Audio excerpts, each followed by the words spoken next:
जय हिंद साथियों, कैसे हैं आप लोग। उम्मीद है आप लोग बहुत अच्छे होंगे। और आज का वीडियो स्पेशली गर्ल्स के लिए है।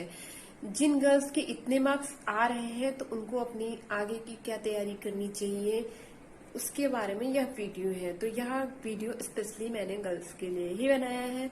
तो जिन गर्ल्स का एग्जाम 23 अगस्त को हो चुका है या आज 24 अगस्त को जिनका एग्जाम फर्स्ट शिफ्ट में हो चुका है या सेकंड शिफ्ट में होना है, तो जिनके इतने मार्क्स आ रहे हैं तो वह अपनी रनिंग स्टार्ट कर दीजिए। क्योंकि रनिंग में क्या होता है, रनिंग में आप कम समय में उसको क्लियर नहीं कर सकते हैं। रनिंग के लिए एक अच्छा खासा टाइम लग जाता है, 2 से 3 महीने तो आप मान के चलिए कि रनिंग में लग जाता है।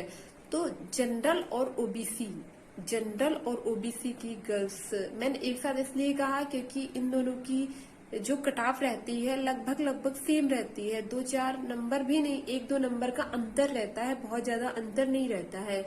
तो जनरल और ओबीसी की जो गर्ल्स हैं, अगर जो उनके 95 से 105 क्वेश्चन सही जा रहे हैं तो वह रनिंग स्टार्ट कर ले। और इसके अलावा 2-4 नंबर प्लस माइनस हो सकता है क्योंकि कट ऑफ अभी इतनी क्लियर नहीं हो सकती है अभी, और शिफ्ट है जिनका एग्जाम होना अभी बाकी है। तो अगर जो आपके इतने मार्क्स आ रहे हैं तो आप अपनी रनिंग स्टार्ट कर लीजिए क्योंकि रनिंग में समय नहीं मिल पाता है। तो जनरल और ओबीसी की गर्ल्स के 95 से 105 क्वेश्चन सही जा रहे हैं तो आप लोग रनिंग स्टार्ट कर दीजिए। वहीं ओबीसी और एसटी, ओबीसी की गर्ल्स के लिए 90 प्लस 2-4 नंबर इधर उधर प्लस माइनस हो सकता है। वही एसटी की जो गर्ल्स हैं 85 प्लस इधर उधर हो सकता है।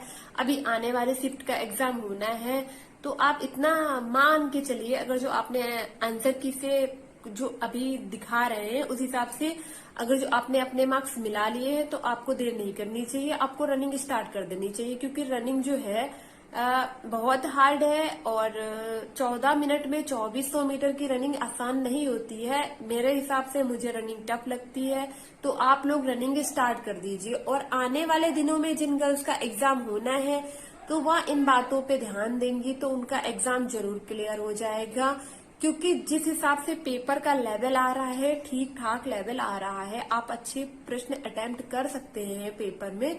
तो रीजनिंग की बात करें तो रीजनिंग में आप 45 से 50 प्रश्न बड़े आराम से कर सकते हैं।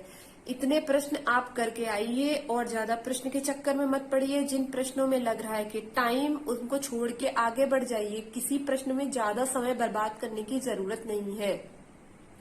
उसके अलावा मैथ में आप 10 से 15 प्रश्न आराम से कर सकते हैं।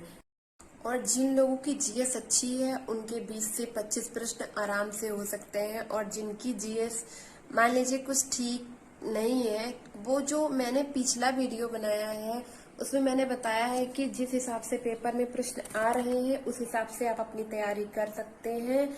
और उन टॉपिक्स को आप अगर जो देख लेंगे तब भी आप 12 से 15, मतलब 12-15 नहीं तो 10 से 12 प्रश्न आप जरूर अटेम्प्ट करके आएंगे। और वही बात हिंदी की रही तो हिंदी में 30 से 32, और जिनकी हिंदी बहुत अच्छी है वो 35 प्रश्न भी करके सही आएंगे। क्योंकि जो हिंदी है, हिंदी का जो लेवल है वो ठीक आ रहा है।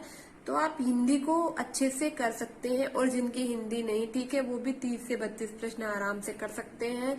तो मेरे हिसाब से अगर जो आप इस हिसाब से प्रश्नों को कर लेंगे तो आपका सिलेक्शन जरूर होगा। देखिए पेपर में क्या होता है, आप जो है तनाव लेने लगते हैं, तनाव लेने की वजह से आपका पेपर डिस्टर्ब हो जाता है। वही पेपर एग्जाम हॉल में टफ लगता है और जब एग्जाम दे के वापस आते हैं, बाहर निकलते हैं जब पेपर लेके, तो वही पेपर आसान लगने लगता है। कि सारा दबाव होता है एग्जाम जब आप दे रहे होते हैं, वो समय का वही समय होता है जब आप अच्छे से, अगर जो आप कॉन्फिडेंस के साथ, धैर्य के साथ अपना एग्जाम करेंगे तो फिर आपका सिलेक्शन जरूर हो जाएगा। बहुत ज्यादा टाइम किसी प्रश्न में ना लगाइए। हो सके तो जल्दी, जो एक ही बार में प्रश्न लग जा रहे हैं उनको करके आप आगे बढ़ जाइए तो ज्यादा बेहतर है। क्योंकि होता क्या है, अगर जो आप किसी भी प्रश्न को ज्यादा टाइम दे देंगे तो आपका समय बर्बाद हो जाएगा। तो आप हो सके तो जिन प्रश्नों को आप इजीली कर ले रहे हैं उनको सबसे पहले करिए। और जो प्रश्न बाद में आपको लगाना है, उनको टफ लग रहे हैं उनको सबसे बाद में रखिए। किसी प्रश्न में उलझने की जरूरत नहीं है। अगर जो आप इतने प्रश्न आराम से करके आएंगे तो आपका सिलेक्शन जरूर हो जाएगा और टेंशन लेने की जरूरत नहीं है। और जिन साथियों का एग्जाम हो चुका है वह अपने रनिंग जरूर स्टार्ट कर दें, क्योंकि रनिंग में बहुत ज्यादा समय नहीं मिलेगा और रनिंग में ये भी नहीं है कि आप कम समय में उसको पूरा कर सकते हैं। तो और देखिए, जिन लोगों को कुछ पूछना है वो आप कमेंट बॉक्स में पूछ सकते हैं, अपने डाउट क्लियर कर सकते हैं। और वीडियो अच्छा लगे तो वीडियो लाइक करिए और हमारे चैनल को सब्सक्राइब करिए। जय हिंद, जय भारत।